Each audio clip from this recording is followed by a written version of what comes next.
Un alpiniste de 45 ans du Bengale occidental en Inde décède près du sommet du mont Everest lors de la descente. Il commence à montrer des signes d'épuisement extrême et de mal des montagnes, puis refuse catégoriquement de poursuivre sa descente. Nous sommes le 14 mai 2025, et deux hommes se préparent à ce qui devrait être l'accomplissement le plus grand de leur existence. L'un s'apprête à se glisser dans une tente au camp 4, l'autre entame son ascension dans l'obscurité vers le sommet de l'Everest. En 24 heures, l'un de ces hommes deviendra un mystère médical, tandis que l'autre prendra une décision si bouleversante que même les alpinistes les plus aguerris n'arriveront pas à y croire. Aujourd'hui, nous abordons les décès sur l'Everest de 2025 qui n'auraient jamais dû se produire. Des morts si psychologiquement troublantes qu'elles défient tout ce que nous croyons savoir sur l'instinct humain de survie. Bienvenue dans l'extrême absolu. La première tragédie, Philippe Santiago. Vers 20 h le 14 mai 2025, les campeurs du camp 4 de l'Everest observent de multiples lampes frontales qui oscillent dans leur champ de vision tandis qu'elles se dirigent directement vers leur campement, s'approchant en crissant vers les tentes oranges. À 26 000 pieds d'altitude, ce n'est pas inhabituel. Cet ensemble de tentes oranges constitue le dernier arrêt avant le sommet, mais il se trouve aussi au cœur de ce que les alpinistes appellent la zone de la mort. Une de ces lumières appartient à Philippe Santiago, un alpiniste de 45 ans des Philippines. Il faut savoir que Philippe n'était pas simplement un autre aventurier fortuné. Je suis votre travailleur ordinaire, et je m'identifie à la lutte quotidienne de l'homme moyen pour mettre de la nourriture sur la table. Nous sommes les défavorisés, avait-il déclaré dans une publication Facebook avant l'expédition.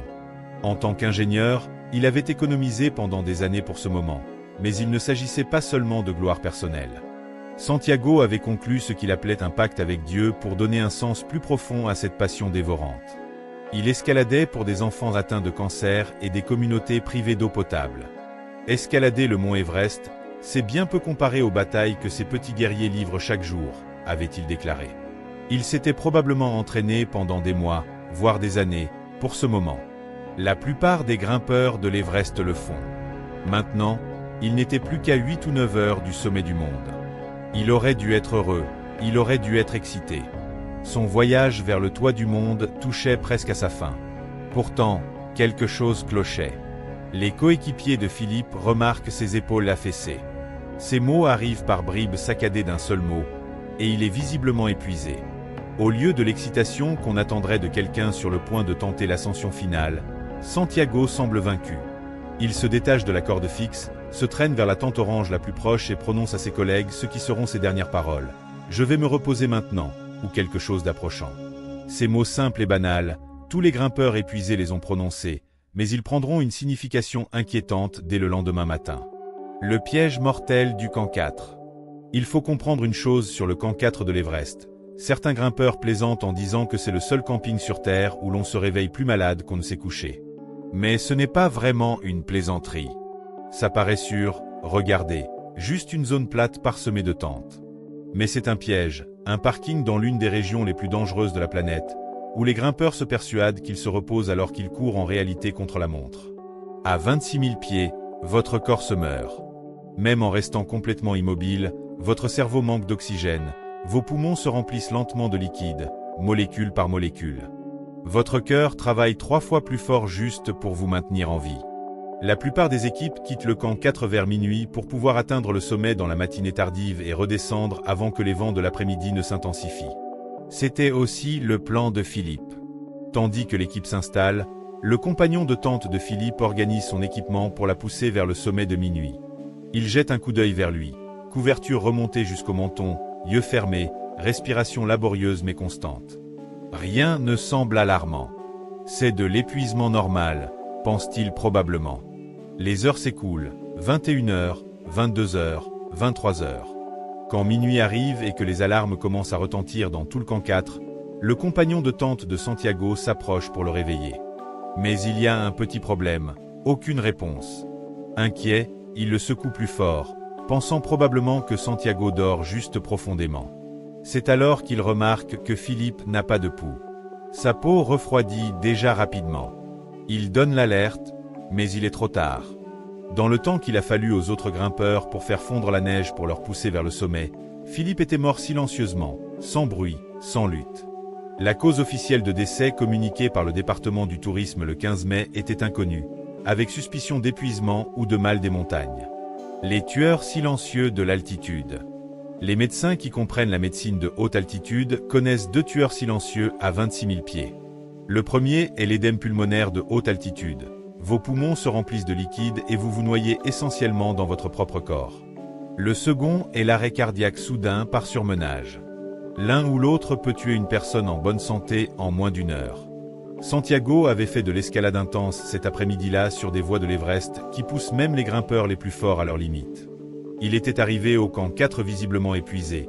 S'était probablement couché avec du liquide microscopique qui s'accumulait déjà dans ses poumons. Quand il a fermé les yeux pour se reposer, la noyade s'est achevée d'elle-même. S'il avait fait demi-tour au moment où cette fatigue profonde s'est installée, il aurait probablement, presque certainement, survécu. Ce qui rend cette mort si troublante pour moi, c'est qu'un rapide contrôle d'oxymétrie de pouls et une descente immédiate, ce qui est standard sur de nombreux pics de 26 000 pieds, l'aurait presque certainement sauvé. Mais sur l'Everest, il n'y a pas de règle de parc qui oblige les équipes à s'arrêter, et aucun garde forestier ne vérifie les signes vitaux au camp 4. Dans la zone de la mort, l'acte de s'allonger est un pile ou face, et Philippe est tombé du mauvais côté de cette pièce. La seconde tragédie, subrata gauche. Aussi douloureuse que fut la mort de Philippe, ce qui s'est passé dans notre histoire suivante défie tout ce que nous comprenons de l'instinct humain de survie. Pour saisir pourquoi cette mort est si incroyable, vous devez connaître quelques éléments. D'abord, le ressaut Hilary. Imaginez un mur de 40 pieds de roche et de glace. Maintenant, placez-le à 28 700 pieds, si haut que les avions commerciaux volent en dessous de vous. L'oxygène est si rare que votre corps meurt littéralement à chaque respiration. Un faux mouvement et vous chutez de 10 000 pieds le long de la montagne. Le ressaut Hilary est le dernier obstacle majeur avant le sommet de l'Everest. Ce n'est pas un endroit où l'on se repose, ce n'est pas un endroit où l'on prend des décisions. C'est un endroit où l'on bouge vite ou l'on meurt. Pourtant, ce qui s'est passé au ressaut Hilary le 15 mai 2025 va à l'encontre de tout instinct de survie que possèdent les humains. Commençons 19 heures plus tôt, quand tout semblait normal. Voici l'histoire de Subrata Ghosh. Subrata Ghosh rêvait de l'Everest depuis des années. Cet homme de 45 ans de Ranaga, au Bengale, avait tout fait correctement. Il avait entraîné son corps, économisé son argent, engagé une compagnie réputée, Snow Horizon Tracks, et on lui avait assigné un guide Sherpa expérimenté nommé Pasaman. Dans la soirée du 14 mai, les 2 hommes se préparent pour leur pousser vers le sommet. C'est le moment pour lequel vit tout grimpeur de l'Everest, l'ascension finale vers le toit du monde. Mais Ghosh prend une décision qui va déclencher une cascade menant à la tragédie. Il veut commencer à 22 heures. L'erreur fatale du timing. Cela peut ne pas sembler important, mais sur l'Everest, le timing est tout. La plupart des grimpeurs commencent leur poussée vers le sommet entre minuit et 2 heures du matin. Pourquoi ? Parce que vous devez atteindre le sommet vers la fin de matinée et redescendre avant que le temps de l'après-midi ne devienne mortel. Commencer à 22 heures signifiait qu'ils forçaient déjà un peu leur chance avec l'horaire. Le timing les plaçait près de l'avant de la file d'attente pour le sommet, sans équipe déjà plus haut sur la route.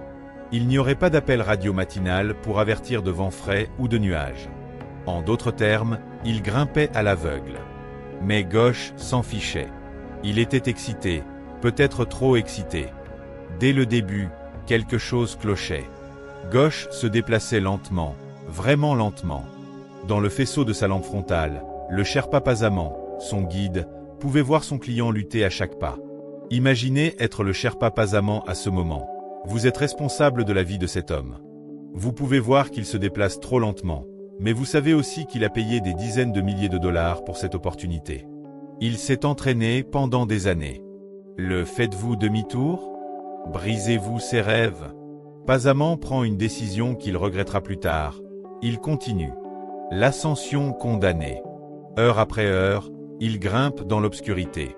La température est de moins 40 degrés, le vent hurle à 90 km/h. Chaque pas nécessite 3 ou 4 respirations haletantes, et Ghosh continue à prendre du retard sur l'horaire. Dans toute escalade guidée, un rythme silent est un signal de manuel pour abandonner. Si le Népal appliquait des règles strictes de retour comme le font certains pays, Pasaman aurait pu invoquer la loi, pas seulement son jugement, et simplement dire « Nous nous arrêtons ici ». Mais ils ne le font pas. Et voici le problème avec la fièvre du sommet. Elle vous fait ignorer les signaux d'alarme. Gauche avait probablement visualisé ce moment pendant des années. Se tenir au sommet du monde, accomplir l'impossible. Cette vision peut être plus puissante que la douleur, plus puissante que l'épuisement, et plus puissante que la logique. Pasamment dit plus tard que Gauche était surexcité et n'écoutait pas les avertissements. Il continuait à pousser vers le haut, poussé par un rêve qui était sur le point de se transformer en cauchemar. Quand le soleil se lève le 15 mai, il grimpe encore, pousse encore vers le sommet, déjà dangereusement en retard sur l'horaire. Puis, vers 11 h du matin, le temps change. Un autre grimpeur sur la montagne ce jour-là, Sumanskar de Burdwan, rapporte des conditions si violentes qu'il n'a pu rester au sommet que 15 minutes. La vitesse du vent augmentait à chaque heure, transformant le haut de la montagne en enfer gelé. Mais Gauche était allé trop loin pour faire demi-tour. À un moment de l'après-midi, personne ne sait exactement quand, il y arrive finalement. Il se tient au sommet de l'Everest, 29 032 pieds, le point le plus élevé de la Terre. Pour un bref instant, son rêve s'est réalisé. La descente vers la tragédie. Ce qui se passe ensuite est là où cette histoire prend un tournant que personne n'aurait pu prédire. La descente commence normalement. Si quelque chose comme chanceler depuis 29 000 pieds dans des vents de force d'ouragan peut être appelé normal. Gauche est épuisé. Il est dans la zone de la mort depuis plus de 16 heures. Son oxygène s'épuise, son corps s'éteint. Mais il bouge, il descend, et il va y arriver. Puis ils arrivent au ressaut Hilary. Vous vous souvenez de ce mur de 40 pieds que j'ai décrit? Il est encore plus dangereux à la descente. Vous êtes épuisé, vous manquez d'oxygène, vous devez le naviguer à reculons. Un glissement signifie une mort certaine. Et juste là, au pire endroit possible sur toute la montagne, Subrata Ghosh s'arrête de bouger. Il se tourne vers son Sherpa et prononce 4 mots qui ne devraient jamais être prononcés dans la zone de la mort. Je ne vois rien. C'était déjà assez effrayant, mais c'est ce qu'il dit ensuite qui fait de cette mort l'une des plus troublantes de l'histoire de l'Everest. Parce que Ghosh ne dit pas seulement qu'il ne peut pas voir. Il fait une déclaration qui va à l'encontre de tout instinct humain de survie. Il dit « Je ne bougerai pas ». La décision incompréhensible. Je dois vous faire comprendre à quel point c'est insensé. Quand vous êtes en danger, votre corps se remplit d'adrénaline. Vos muscles se préparent à combattre ou à fuir.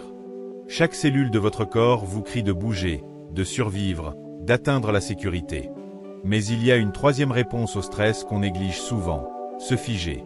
C'est ce qui arrive quand votre cerveau décide que la menace est si écrasante que ni combattre ni fuir ne fonctionnera. Votre corps s'éteint simplement. Pourtant, même en sachant cela, ce que Ghosh fait ensuite défie toute explication. Parce qu'à 28 700 pieds, dans des vents hurlants et de la neige soufflante, il ne se fiche pas seulement. Il décide de ne pas bouger. Pasamment reconnaît immédiatement ce qui se passe. Cécité soudaine, comportement irrationnel, et arrêt complet de la prise de décision normale. Tout pointe vers une chose. Ce sont des signes classiques de mal des montagnes sévères. Quand votre cerveau ne reçoit pas assez d'oxygène, il cesse de fonctionner correctement. Vous pourriez halluciner, vous pourriez perdre la vue, vous pourriez prendre des décisions qui n'ont aucun sens. Mais ce qui rend le cas de Ghosh si troublant, c'est qu'il ne s'effondre pas, il ne s'évanouit pas. Il prend simplement une décision consciente d'arrêter d'essayer. Il s'assoit littéralement dans un endroit appelé la zone de la mort et abandonne. 8 heures d'enfer. Ce qui suit, ce sont 8 heures d'enfer qui défient la compréhension. D'abord, Pasamment essaie de raisonner avec lui. Imaginez-le si vous le pouvez. 2 hommes qui se crient l'un à l'autre par-dessus des vents hurlants, l'un suppliant l'autre de sauver sa propre vie. « Tu dois bouger. »« Je ne bougerai pas. »« Tu vas mourir. »« Je ne bougerai pas. » Pendant des heures, Pasamment supplie. Il mentionne probablement tout ce qui lui vient à l'esprit. La famille de Ghosh au Bengale, son accomplissement d'avoir atteint le sommet, le fait que la sécurité n'est qu'à quelques heures de distance. Mais Ghosh refuse de bouger. Alors Pasamment fait quelque chose qui montre l'incroyable dévouement des guides Sherpa. Il décide de traîner physiquement son client en bas de la montagne. Pendant 4 heures atroces, dans l'obscurité, dans la zone de la mort, Pasamment tire, pousse et porte Ghosh à travers le ressaut Hilary. Chaque mouvement est une agonie. Chaque pied de progrès demande un effort surhumain. Et après 4 heures de cette torture, ils n'ont bougé que de 300 pieds. C'est à peu près la longueur d'un terrain de football américain. Et cela a pris tant de temps. La limite humaine. Essayez d'imaginer le coût physique que cela a représenté pour Pasaman. Au niveau de la mer, porter une autre personne sur 300 pieds serait épuisant.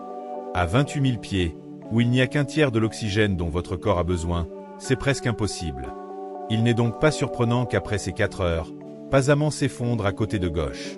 Les deux hommes s'assoient là dans la neige, au-dessus des nuages, dans la zone de la mort, et Pasaman affronte une réalisation qui le hantera pour toujours. Son oxygène s'épuise. Les mathématiques brutales de l'Everest sont que vous portez un approvisionnement limité en oxygène.